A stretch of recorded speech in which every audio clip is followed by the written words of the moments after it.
శాసనమండలి chief whip పట్నం మహేందర్ రెడ్డి గారు, స్థానిక పార్లమెంట్ సభ్యులు కొండ విశ్వేశ్వరరెడ్డి గారు, స్థానిక శాసనసభ్యులు మిత్రులు ప్రకాష్ గౌడ్ గారు, చేవెళ్ళ శాసనసభ్యులు యాదయ్య గారు,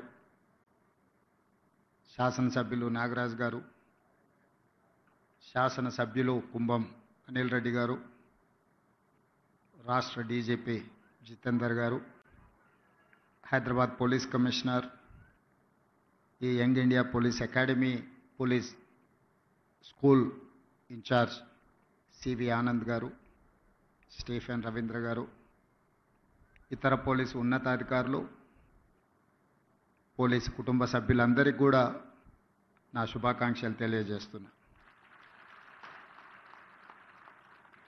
హోంగార్డ్ నుంచి డీజీపీ వరకు కాకి డ్రెస్ వేసుకునే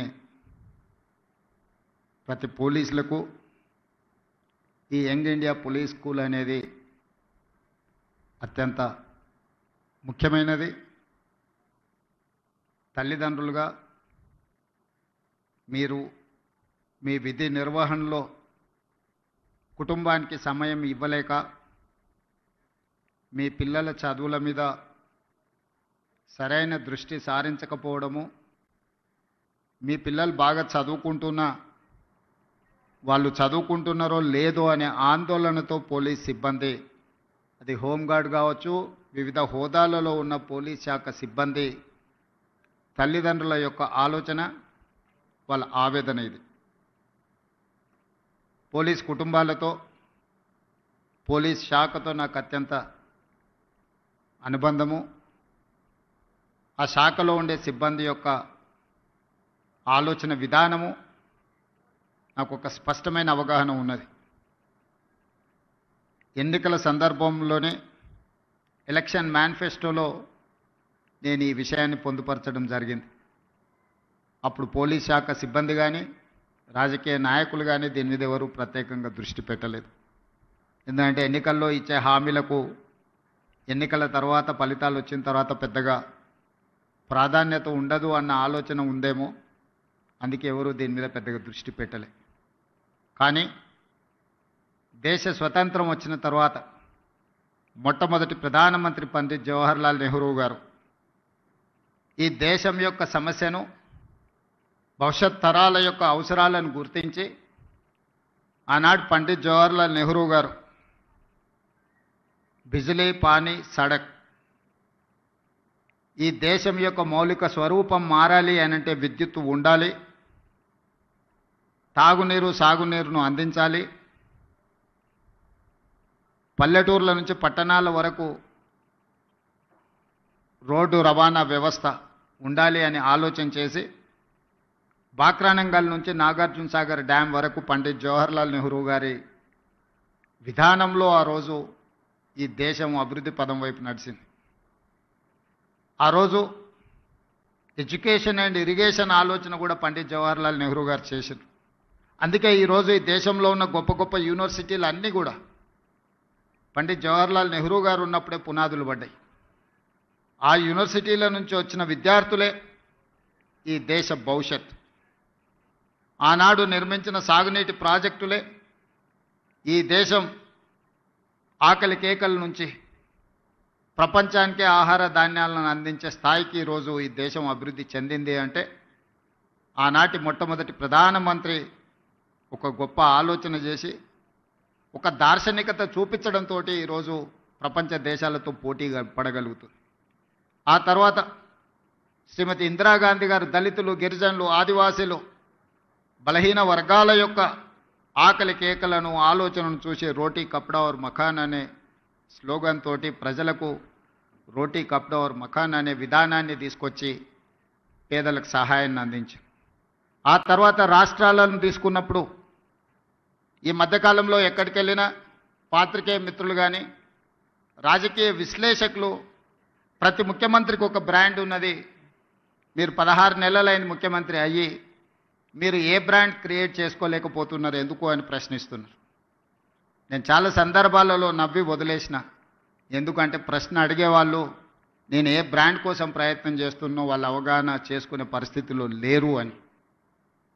మొట్టమొదటిసారి 2 రూపాయలకు కిలో బియ్యం ఇచ్చిన ఎన్టీ రామారావు గారు పేదవాడు తెల్లన్నం తిన్నప్పుడల్లా వారిని గుర్తు చేసుకుంటాడు. ఐటీ కంపెనీలను, హైటెక్ సిటీని ఇవి చూసినప్పుడు చంద్రబాబు నాయుడు గారు గుర్తొస్తాడని చెప్తారు. అదేవిధంగా జలయజ్ఞం వ్యవసాయాన్ని ప్రాధాన్యతగా తీసుకొని ఉచిత కరెంటు నుంచి సాగునీటి ప్రాజెక్టుల వరకు రైతుల సమస్యలను చర్చించినప్పుడు రైతు బాంధవుడుగా డాక్టర్ వైఎస్ రాజశేఖర రెడ్డి గారు గుర్తొస్తారు.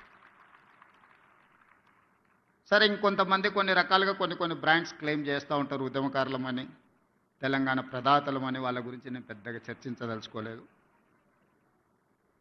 మరి మీరు ఏ బ్రాండ్ లేకుండానే అన్నోటీస్డ్ చీఫ్ మినిస్టర్గా మీరు రావడం పోవడం జరుగుతుందా అని చెప్పి విశ్లేషకులు, శ్రేయోభిలాషులు అడుగుతున్నారు. నేను ఒక మాట చెప్పదలుచుకున్న ఈ వేదిక మీద నుంచి విశ్లేషకులకు, విమర్శకులకు,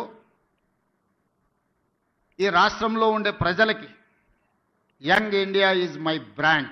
I wanted to create an brand that is called young India.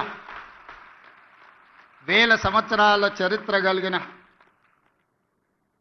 మానవుల కోసం దేశాలు, సరిహద్దులు అనేటివి కృత్రిమంగా మనం సృష్టించుకున్నవే.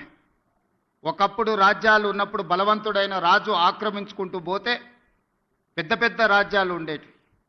మళ్ళీ సామంతులు స్వతంత్రం ప్రకటించుకుంటే అవి చిన్న రాజ్యాలుగా మారినాయి. రాజ్యాల సరిహద్దులు మనం సృష్టించుకునే. ఈరోజు వీసా విధానం ఒకప్పుడు పాకిస్తాన్, ఆఫ్ఘనిస్తాన్ వరకు అఖండ్ భారత్.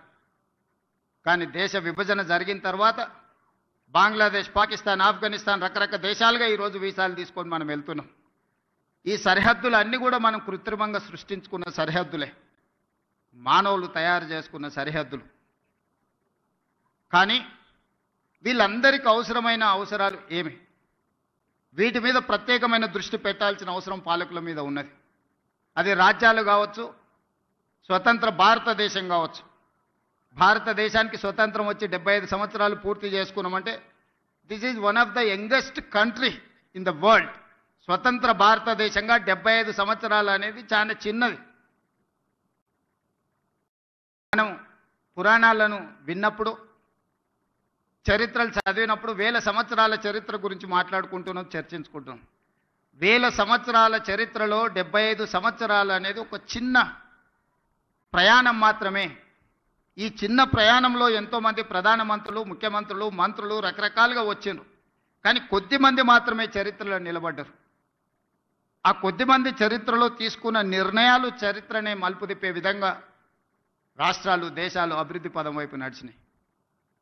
క్లోజ్డ్ ఎకానమీ నుంచి open economy, liberalisation, privatisation, globalisation. ఆనాడు మన బిడ్డ పివి నరసింహారావు గారు, తెలంగాణ బిడ్డ, ఈ దేశానికే దార్శనికుడుగా మారి ప్రపంచానికే పోటీ పడే దేశంగా తీర్చిదిద్దినవాడు పివి నరసింహారావు గారు.